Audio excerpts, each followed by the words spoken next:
Except for like foot officers who are required to be close to people held in custody at their peril, but they're doing. Everyone else, I'm ordered to protect everyone in this fashion. So I'm not going to make an exception. We will make every other exception the way we conduct business for you to protect your client, and for the court to protect your client's rights to communicate with his attorney.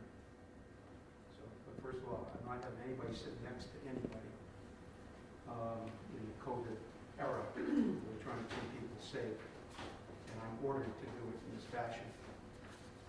Before I get to that, I want to understand what I'm being asked to do here. So,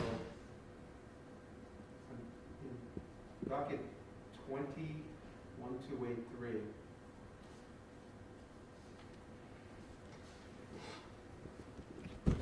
58A petition that was filed in that case. And what is the charge in that case? As a man that is assault and battery with a dangerous weapon. So I was not here on that day when that Commonwealth filed. I was not the judge who ordered that. But was that by agreement or without opposition? Yes. It was. Okay. So the charge here is assault and battery with a dangerous weapon, which is a predicate offense under 58A. Correct? Correct.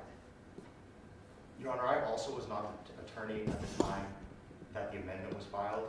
I would have objected on Mr. Gregory Bennett's behalf, and Mr. Bennett does object to that amendment. It's our position that there is not probable cause to charge him with that, with that charge. Also, what was the original charge that was charged as? Assault with a dangerous weapon and carrying a dangerous weapon. So I would argue then that it also is a substantive amendment. It's not a lesser included, it's not a sentencing enhancement, but it's actually an entirely different charge by adding the battery element. So one, I would say it's improper to amend it in that form, and it's also not supported by probable cause because there is no battery alleged anywhere in the police report. A battery is a physical contact. The case law and the jury instructions clearly lay out that physical contact is required, and there was no physical contact alleged in either of the cases the Commonwealth is moving on.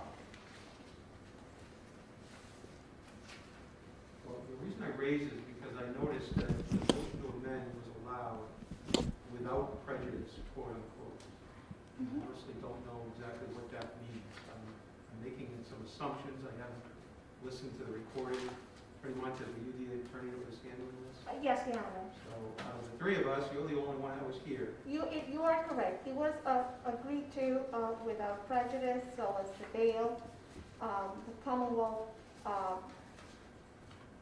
filed a motion based on the case and based on the case law that we were able to find, which is not an issue that it has been resolved in Massachusetts, but I have a very persuasive case law in other jurisdictions, and that's why it was amended.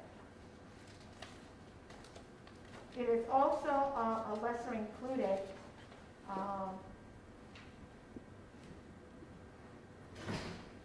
based on Commonwealth versus Beal, 474 Massachusetts 341. I'm sorry, what's a lesser included offense? Assault Battery is a lesser included Assault offense? is a lesser included of assault and battery with a Right, dangerous not the other way weapon. around, though, right? No, I understand that, Your Honor, but if we're going towards the elements of the crime, all the elements are met. Just briefly, what is it that he allegedly shined a laser beam into Yes, someone's Your eyes? Honor. Just That's give the me claim, 1 right? second. The allegation is that a motor vehicle that was driving by, that he's alleged to have pointed a laser pointer at the motor vehicle.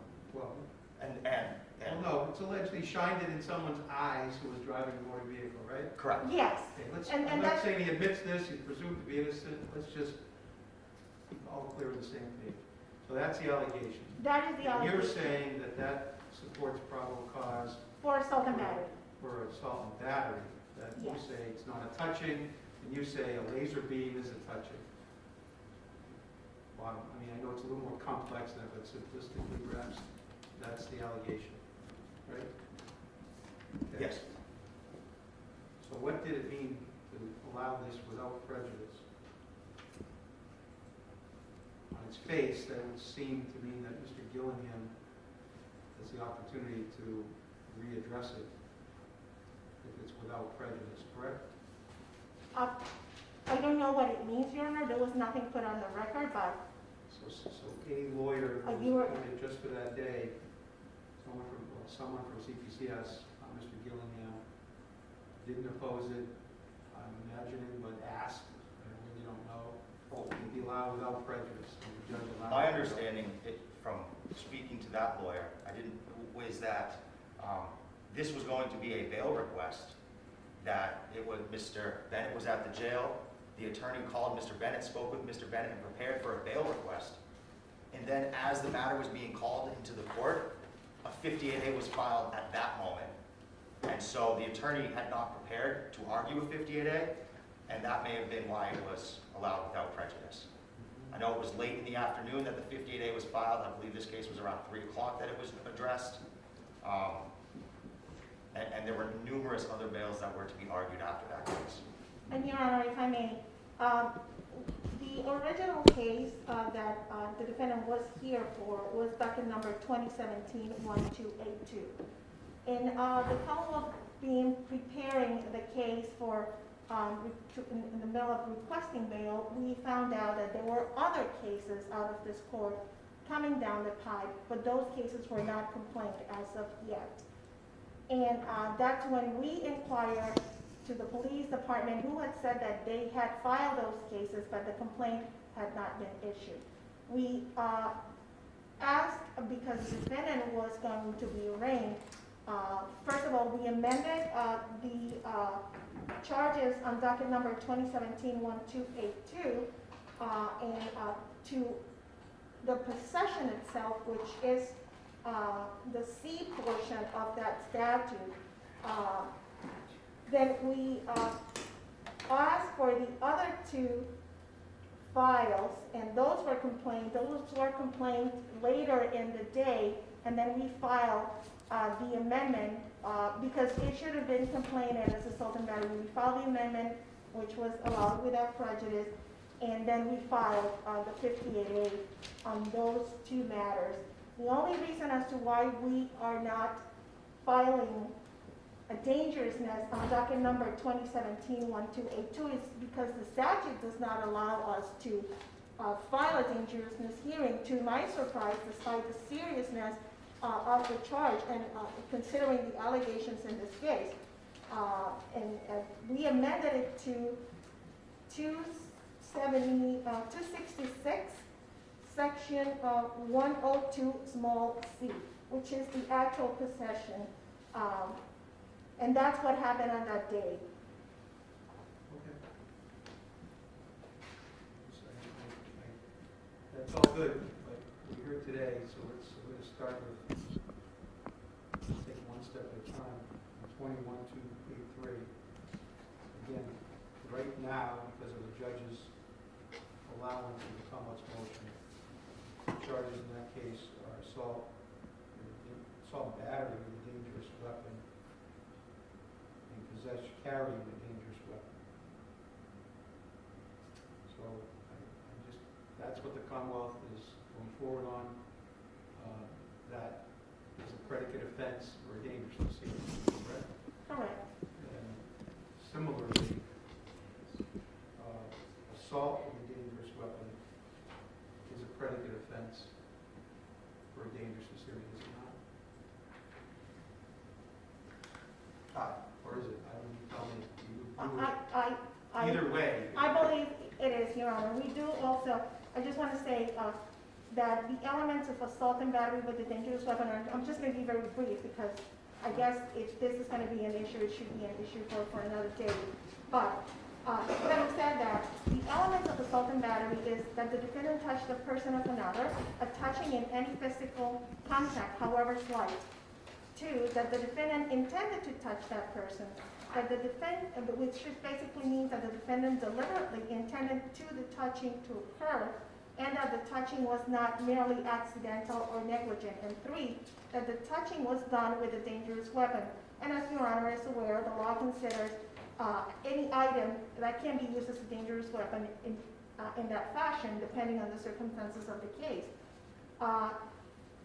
There's no cases in Massachusetts resolving the issue of using a laser pointer. However, I did look up in other jurisdictions, and I found in Adams versus Commonwealth, which covers specifically this issue, is a Virginia case, 33 VA Appellate Court 463 from 2000, in which it explains that sufficient evidence to support assault and battery where defendant shined a laser at a police eye. In Massachusetts, also, you know, as Your Honor is aware, spitting is considered a assault and battery.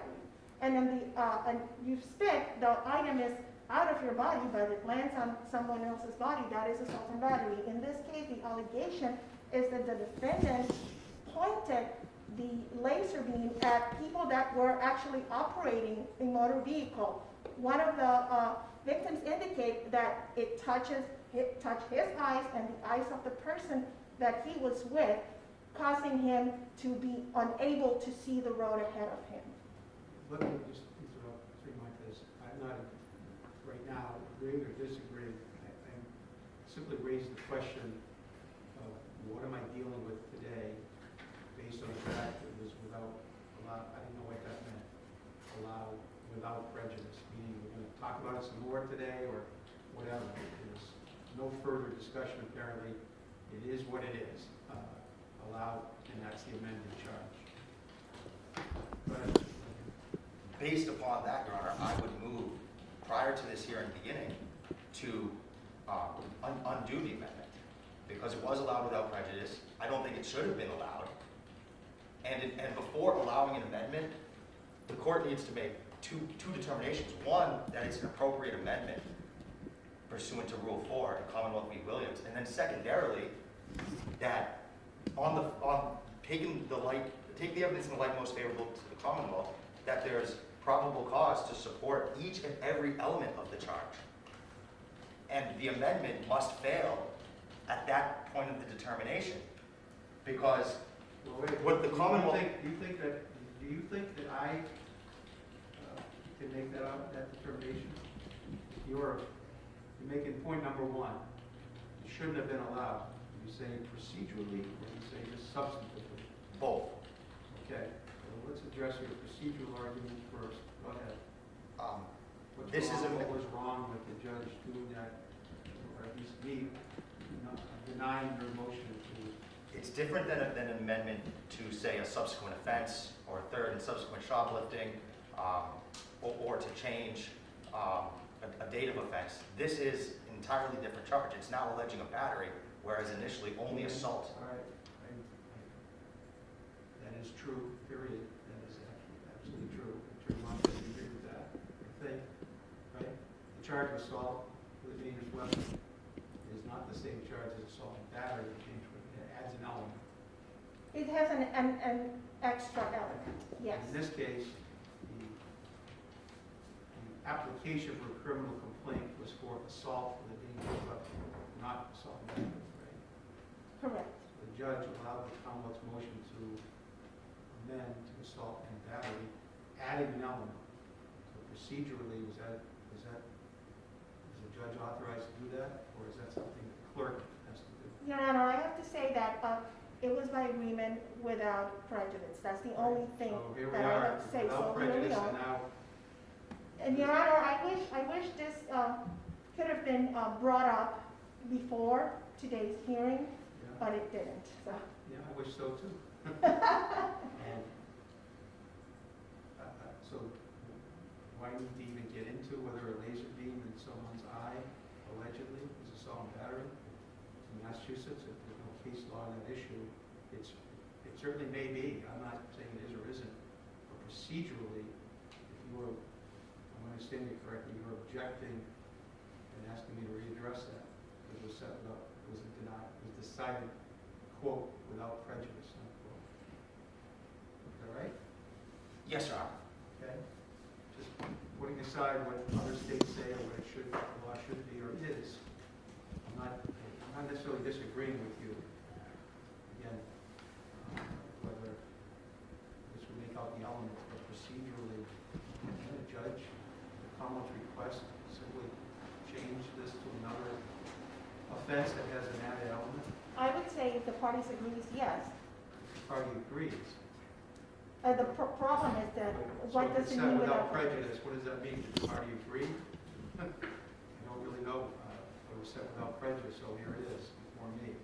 So let's say I'm in the same position as that judge. It was set without prejudice. Now there's an objection.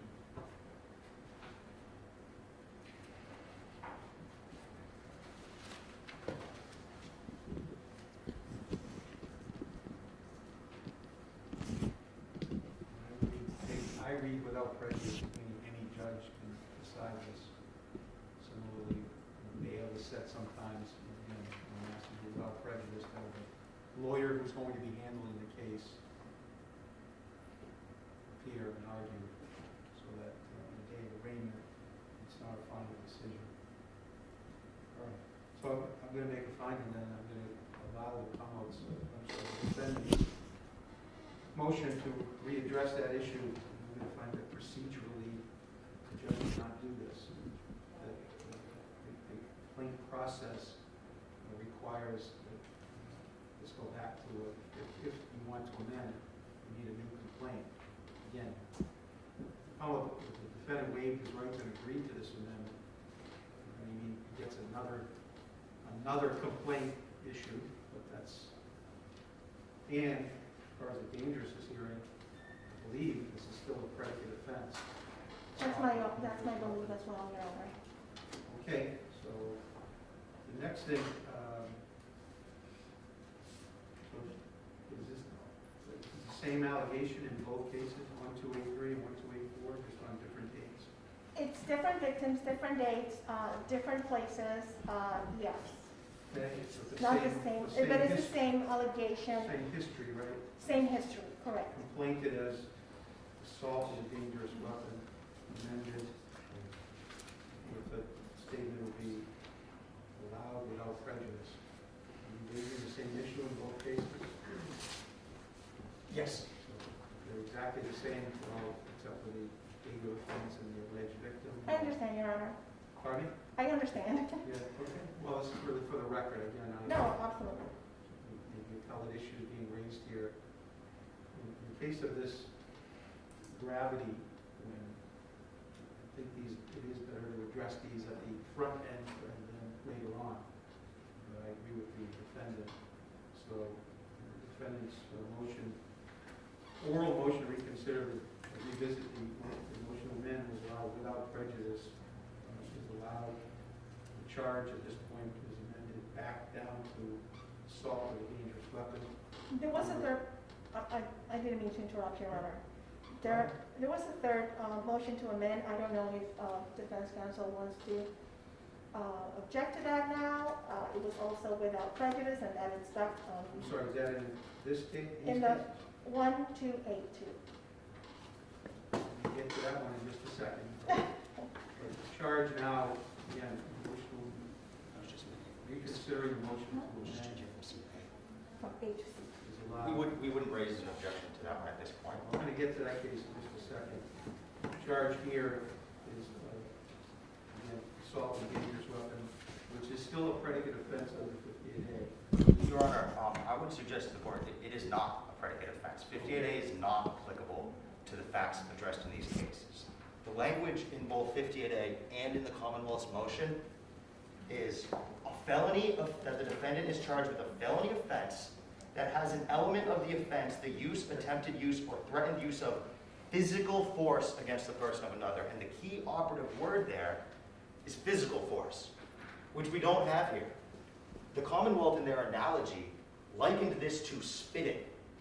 Spitting, it has a battery. That's a physical force. It's an object contacting another. I get that. I'm going to agree with you. That's not really a completely apt analogy, because there is some physical contact. Do you have some case law that supports your position?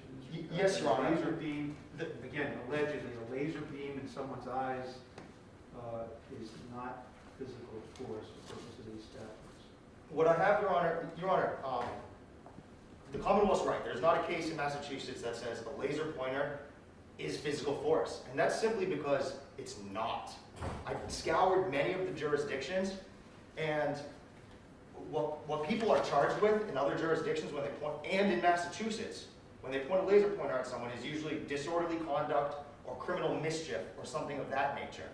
I have here for the court a printout from a man who was arrested in Boston, and he was charged with disorderly conduct for the exact same conduct that Mr. Bennett is alleged to have engaged in. He was not charged with assault and battery. He was charged with disorderly conduct. I'll find that shortly. And what I also have is a printout, which I can give to the court, from laserpointersafety.com. And what this is this is an entire comprehensive guide of all of the laws related to laser pointers. And the reason I present this to the court is because many courts and many legislatures have actually realized that there are no laws addressing what happens when someone points a laser pointer in someone's eyes, because it's not battery and it's not physical contact. In order to combat that, what many legislatures and states across the country, as well as the federal government, have done is begin to lobby to enact laws making the use of a laser pointer criminal. Massachusetts has not enacted a law criminalizing that conduct. But if you look, there's many states, pointing a laser pointer in someone's face, now a crime. And they're called misuse of laser pointer. They have different names in all different jurisdictions. In Arizona, they enacted one. Aiming a laser pointer at a peace officer or an occupied aircraft, that was criminalized. Now, the reason that each of these states had to criminalize that conduct individually is because it's not a battery. There was no other law addressing this conduct. So I would suggest that if the Commonwealth's evidence was taken to the light most favorable to the Commonwealth, and everything alleged were proven to be true, that the most the defendant could be charged with is disorderly conduct. Because there is no battery, and because in order to have an assault, the jury instruction and the element required for assault is a reasonable fear of imminent physical contact. And it's again that physical contact that is lacking here, because spit is a particle, a fist is a particle, a rock thrown at someone, these are all physical objects that have mass, that have density, that have weight and size and can be measured. Light is not. So there is no assault here. And in the same way that there's no battery here because there's no physical contact. And therefore, the requirement in 58A that there be the threatened use of physical force is not met. So 58A is inapplicable to all three of these cases. Yeah, I would just argue that it qualifies. I don't want to hear about all three yet. You'll just deal with the assault charges first. It does qualify, Your Honor, because if you consider that the defendant was holding that laser pointer, which made it an extension to his body, and that's what he assaulted his people. So I will suggest to the court that it does qualify as the attempted use or threatened use of force. Physical force because the defendant was in control of that laser beam and used it as an extension of his body to assault these people that were driving.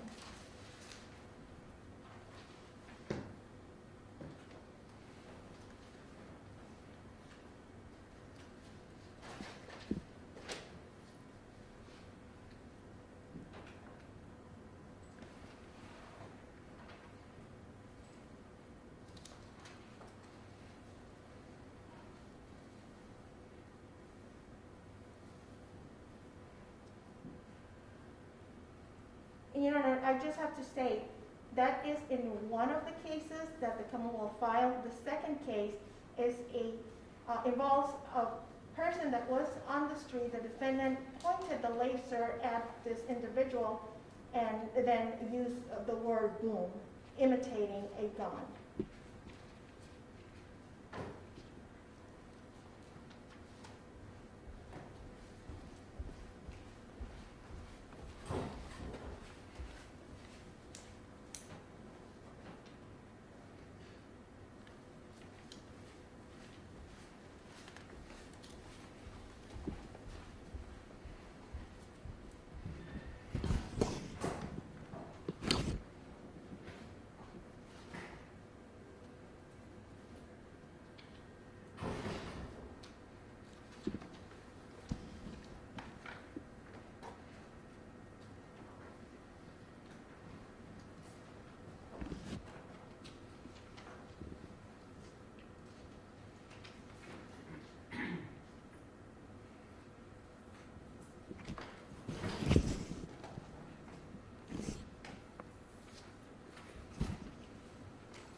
does you indicated there was some case law from another state under similar circumstances? Court held that. Yes, Your Honor. Someone died of a battery? Yes, Your Honor. I don't have a printout. I can certainly get a printout, but as I mentioned,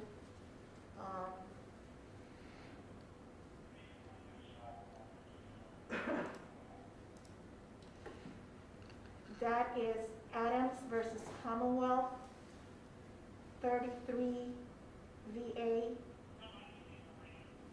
It's from the appeals court, 463,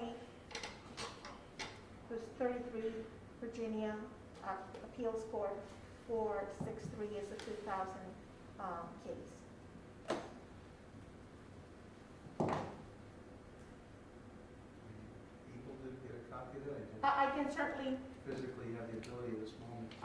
let me see if I can print a copy for Your Honor. And for the defense team. Absolutely.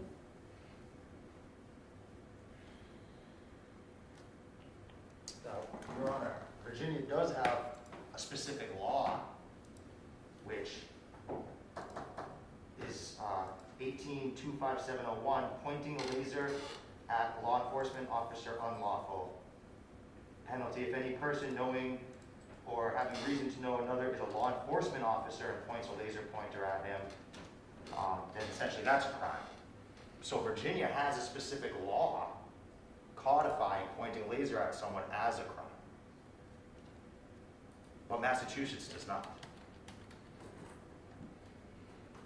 Okay. Unfortunately. Massachusetts doesn't have a law that says a lot of things. The question really is whether or not, well, let me frame this in context so it's clear, a clear record here. I'm addressing these issues because I need to know before we go forward any evidence. I'm dealing with what under 58A is a predicate offense. Yeah, Your Honor, I would ask the court, because this computer is not working in West Law, if I can have 5-minute recess to go to my office and print that. Let me skip ahead for a moment Yes, to the third complaint. yes. So, third complaint is docket number 21282. Here's my question on that one.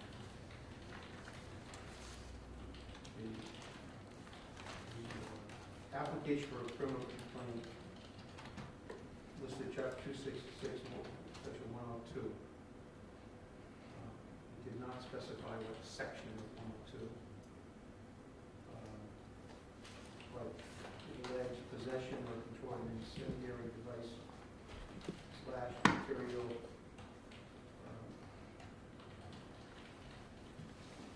And the complaint that issued in that case alleged violation. Well, I guess I'm trying to understand What the amendment is? incendiary device, possession of an incendiary device, 4 counts, right? So, Your Honor, the difference between A, which is the charge in which it was complained to, and C, the one that the Commonwealth moved to amend to, is that in A, the charge is to possess any substance, material, article, explosive, or ingredient which, alone or in combination, could be used to make a destructive or incendiary device or substance, and who intends to make a destructive or incendiary device or substance. The difference between C is that in this case, the evidence shows that, put it this way, that the cake was baked because the bomb was made. And then C indicates that whoever without lawful authority has in his possession or under his control any explosive or any destructive or incendiary device or substance shall be punished, and so on. So we amended it to C because what the officers found were not separate ingredients, but the bomb that was already made, 5 of them. So that's why the amendment. It is under the same statute. I don't think it has any substantive change. It is just to keep the record clear into as to what the defendant is being charged with. Okay. So the same statute, it's specified, in the amendment, you're specifying the section of the statute. I have a copy Which if Your was- Honor wants to see it. Yes. I have it. It's up. Okay, perfect. Yes. But Not the amendment. You're specifying the section of the statute. It's the same statute. The complaint that issued, that's what was confusing me. Because it Yes. says incendiary device possession 102A Mm-hmm. without any subparts. Correct. Just A, Well, which would include subparts 1 and 2. The motion to amend was to allege 102C, right? yes, Your Honor.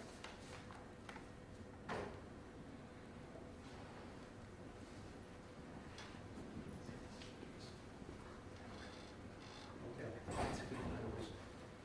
just wanted to make sure I understood what was being alleged here. That's what's being alleged. Now, the next question on that, is that a predicate offense under 58A? To my surprise, it is not. I'm guessing you agree with that. Case of Scion versus Commonwealth, which was decided in January, Yes. does address that issue. Scion versus Commonwealth, Your Honor, it was complained under 102 Big A. Yeah, which is actually planting or even more. I did research the whole issue. I call appeals. Believe me, Because you would have to rely on the residual clause. Which was ruled struck down. yes, which was struck down a little bit after Sion. Gilliam, I don't mean to leave you out of the conversation, but I assume you agree. Yes. Current position in mind, which is this is not a predicate offense for that particular statute. Yes, sir. Okay. All right. Those are the issues I wanted to clear up before we got to evidence in the law. So I have now the Virginia case. I'm going to take a look at this. I want to say, again, in Scion versus Commonwealth, addressing this very issue, generally speaking, the SJC said that when you're looking at the force clause of the 58A, it points out the clause, the statute includes crimes, alleged crimes, which have an element of the use, attempted use, or threatened use of physical force against another. They go on to say, however, that in making this determination, quote, we take a categorical approach. That is, we look at the elements of the offense rather than the facts or circumstances surrounding the alleged conduct. So we go back to the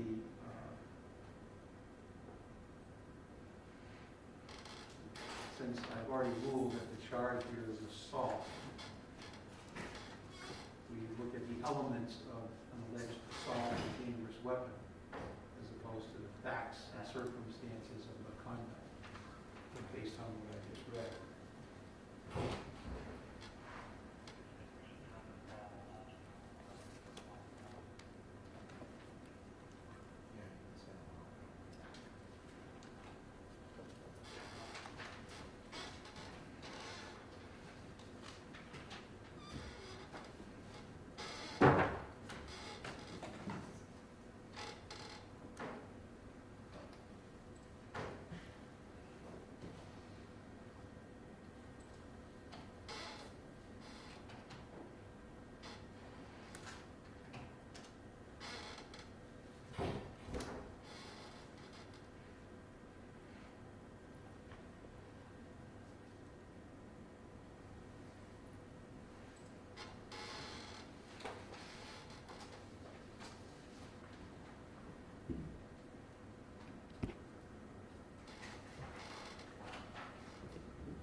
Belmont cites for persuasive value from Virginia.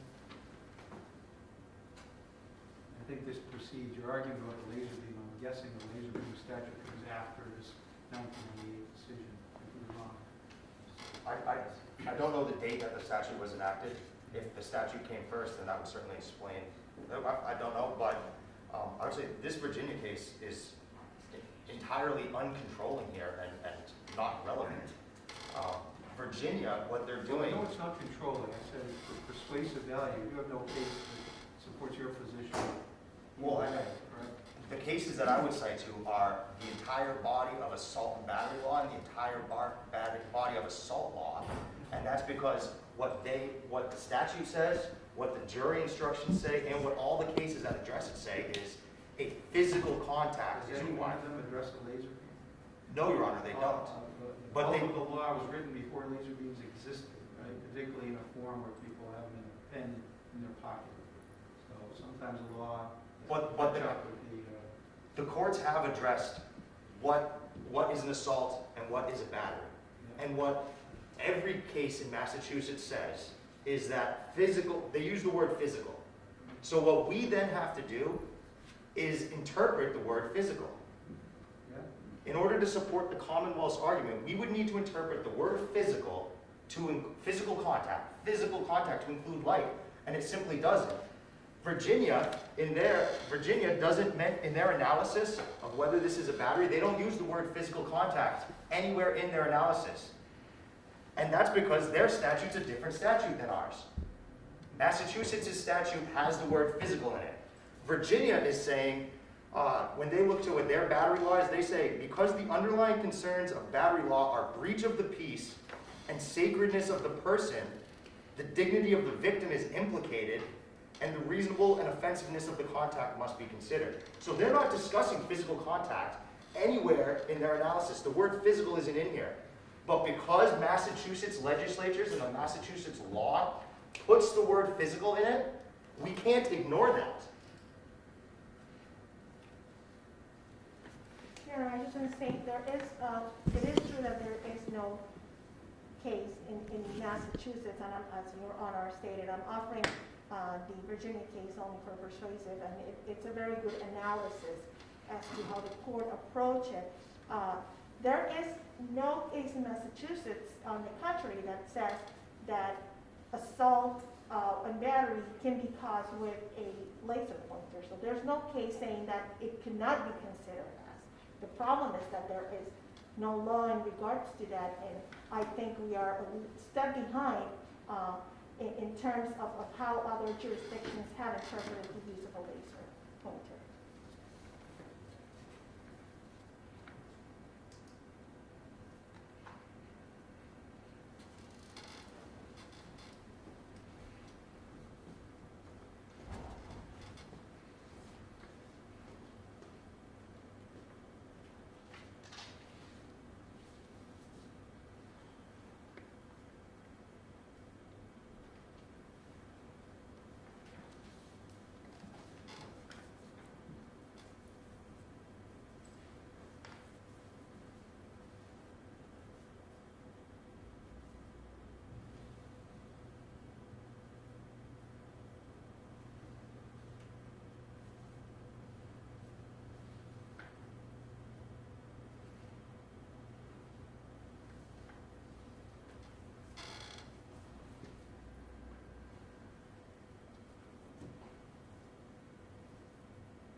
as it correct? reads, yes, because it's the use, the attempted use, or threatened use of physical force.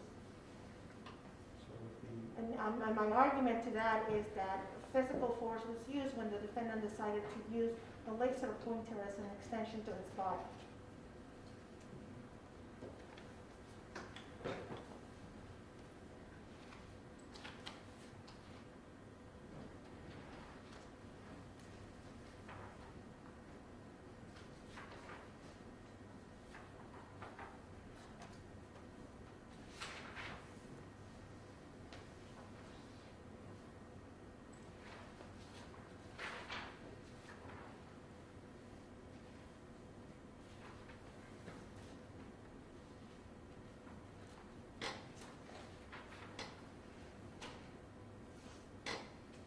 all right, folks, lost track of the time.